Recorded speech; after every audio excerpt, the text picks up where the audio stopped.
saya Duratul Baidai dari kelompok D8 Prodi Hukum Ekonomi Syariah C2 ingin menjelaskan materi secara ringkas dari mata kuliah Sejarah Peradaban Islam. Baik, langsung saja, yaitu yang pertama, resume dinasti Fatimiyah.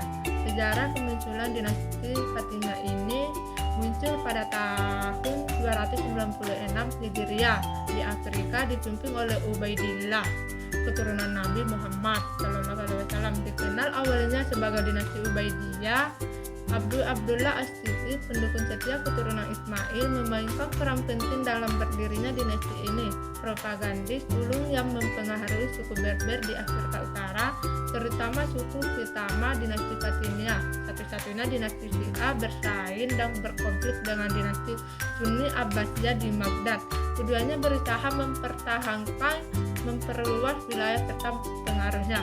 Khalifah dinasti Fatimiyah ini, yaitu Al-Mahdi, adalah khalifah pertama, diikuti oleh serangkaian khalifah hingga keruntuhannya. Al-Qaim, Al-Mu'id, dan Al-Aziz mencapai kemajuan politik dan ekonomi, sedangkan Al-Hakim terkenal sebagai penguasa yang kejam. Dinasti Fatimiyah ini mengalami dua fase konsolidasi, yaitu perang saudara dan perpecahan politik terjadi, memunculkan fraksi militer dan pembagian wilayah. Masa kemajuan dinasti Fatimiyah ini terdapat peran filsafat dan pendidikan. Pengembangan filsafat Yunani terutama oleh kelompok Ikhwanus Sofa diintegrasikan dengan pemikiran Syiah. Yang kedua, pusat keilmuan Darul Hikam dibangun pada masa Al-Hakim, mengembang pada kemajuan keilmuan dan perpustakaan. Yang ketiga, kontribusi ekonomi dan pertanian. Dinasti Fatimiyah mencapai kemakmuran ekonomi, membangun pasar besar dan berbagai bangunan megah. Pertanian berkembang dengan strategi pengairan dan peningkatan produksi di daerah Sungai Nil. Adapun kemunduran dan di akhir dinasti Fatimiyah ini disebabkan oleh politik dan peperangan antar fraksi militer. Pada akhirnya Ayyubiyah mengambil alih kekuasaan setelah dinasti ini. Selanjutnya yang kedua, resume dinasti Al-Murabithun. Al-Murabithun ini berasal dari suku Sanghaja dan awalnya menempati ribat di mulut sungai Senegal. Pemimpin awal yang Yahya bin Ibrahim mengundang Abdullah bin Yasin untuk membina kaumnya dengan keagamaan yang baik. Abdullah bin Yasin membentuk perkumpulan yang berkembang pesat di wilayah kepemimpinan Yahya bin Umar. Pertempuran di Jalaka pada tahun 1866 ini dimenangkan oleh Yusuf bin Tashfin. Setelah kematian Yusuf bin Tashfin, pemerintahan dilanjutkan oleh Abu Yusuf bin Tashfin dan Ali bin Yusuf. Kemunduran dan runtuhnya dinasti ini menyebabkan karena faktor kemunduran yang ketidakdisiplinan tentara, perubahan gaya hidup, dan kontak yang tidak autentik dengan peradaban lain. Dinasti Al-Murabithun mengalami kehancuran pada tahun 541 Masehi. Dinasti Muwahhidun yang dipimpin oleh Abdul Mu'in. Dinasti Muwahhidun ini bermula dari gerakan agama politik Ibnu Tumar, seorang Berber penganut Al-Arya. Ibnu Tumar menentang Mahjad Maliki dan memerangi paham Sanji. Masa kejayaan dan perluasan wilayah ini, kemenangan dinasti Muwahhidun di Maroko, Andalusia, dan Spanyol.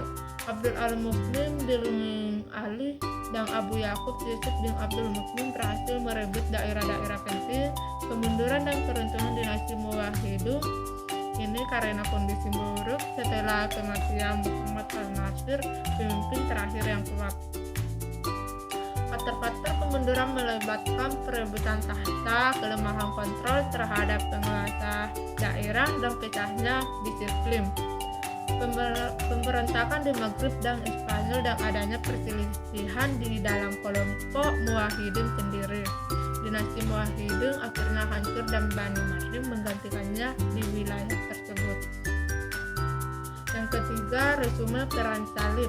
Sebab terjadinya perang salib ini yaitu pertentangan antara agama, suku, bangsa, dan bahasa antara orang Kristen Eropa dan Muslim di Asia. Reaksi orang Kristen terhadap serangan Muslim terhadap wilayah Kristen, termasuk Spanyol dan Sicilia, gaya hidup nomaden dan suku-suku Teutonis Jerman yang merusak makan suku gereja. Pembagian perang salib ini yaitu periode penaklukan pada tahun 1095 sampai tahun 1144 yang dipimpin oleh Pierre berhasil merebut Yerusalem pada tahun 1099. Reaksi umat Islam, perlawanan umat Islam dipimpin oleh pahlawan seperti Sajar al-Dur, periode perang sipil, perang kecil antara dinasti Ayyubiyah dan dinasti Mamluk, berakhir pada tahun 1290 dengan kehilangan oleh tentara salib. Akibat perang salib ini, interaksi budaya barat dan timur lebih menguntungkan barat. Islam memberikan kontribusi pada sains, pengobatan, dan arsitektur selama perang salib. Pertumbuhan perdagangan membawa barang baru ke Eropa. Jatuhnya kekaisaran Byzantium setelah serangan tentara salib pada tahun 1204 Masehi. Efek buruk terlokalisir pada dunia Islam meninggalkan bekas persamaan antara bangsa Frans dan tentara salib. Persepsi negatif dunia Islam terhadap perang salib sebagai pembantaian kejam oleh kaum Kristen Eropa. Yang keempat, resume dinasti Mamluk. Mamluk berarti budak yang dibeli dan dididik untuk menjadi tentara dan pegawai pemerintahan. Mamluk berasal dari kelompok yang awalnya ditawang oleh dinasti Ayyubiyah. Sajar al-Dur dan Da al-Malik al-Saleh memainkan peran penting dalam membentuk kekuasaan Mamluk. Pembagian dinasti Mamluk dibagi menjadi dua periode, Mamluk Bahri dan Mamluk Burji. Mamluk Bahri berasal dari Kipchak, Mongol, dan Kurdi, sementara Mamluk Burji berasal dari etnis Charusute. Masa kejayaan ini, sistem pemerintahan bersifat oligarki militer dengan kompetisi antar amil untuk menjadi sultan. Kemajuan terjadi dalam bidang militer, di mana keberanian, kemurahan hati, dan keterampilan taktik perang berkuda ditekankan. Produksi buku mengenai ilmu militer berkembang pesat pada masa dinasti Al-Mamluk.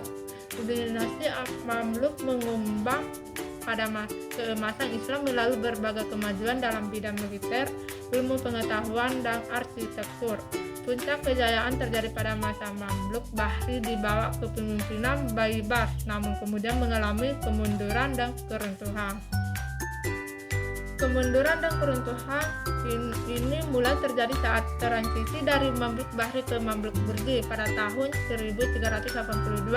Faktor internal seperti kepemimpinan yang lemah dan gaya hidup mewah sultan-sultan. Yang kedua, korupsi, merajalela, monopoli ekonomi, dan perilaku buruk mempercepat kemunduran. Faktor eksternal seperti kurangnya perhatian terhadap urusan luar negeri membuat Mamluk rentan terhadap serangan musuh. Selanjutnya yang kelima, resume Kerajaan Utsmani, Safavi, dan Mughal. Yang pertama, Kerajaan Utsmani, sejarah berdirinya yaitu dibentuk oleh bangsa Turki Oghuz yang dipimpin untuk Ertugrul mengabdikan diri kepada Sultan Saljuk berperang melawan Bizantium.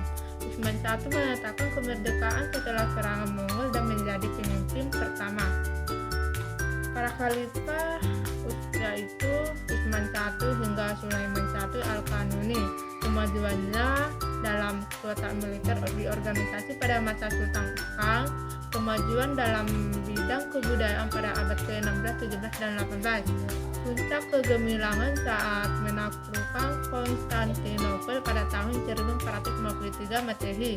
Kemundurannya yaitu menyebabkan luas wilayah berubah sistem pemerintahan ketidaksesuaian agama. Yang kedua, gerakan nasionalisme, melemahnya militer. Kedua, Kerajaan Safavid yang berasal dari tarekat Safaviyah di Ardabil. Ismail I memproklamasikan diri sebagai raja pertama pada tahun 1501 Masehi. Perang melawan Utsmani terjadi pada tahun 1514 Masehi. Adapun para khalifahnya yaitu Abbas I hingga Abbas III. Kemajuannya, pemulihan politik oleh Abbas I, pembenahan administrasi, pemindahan ibu kota ke Isfahan, penaklukan wilayah dan kemajuan ekonomi. Kemundurannya yaitu disebabkan oleh konflik dengan Utsmani, dekadensi moral pasukan Gulstam tidak bersemangat. Yang ketiga, kerajaan Mughal didirikan oleh Jahruddin Muhammad Babur pada tahun 1526 Masehi. Hubungan dengan kerajaan Mongol. Adapun para khalifahnya yaitu Jahangir, Shah Jahan, dan Aurangzeb. Kemajuannya dalam bidang politik terkendali pada masa Akbar. Yang pertanian, perdagangan, pajak, dan industri berkembang. Kemajuan seni dan arsitektur. Kemundurannya yaitu pada abad yang ke-18, kemunduran politik dan perang dengan Inggris.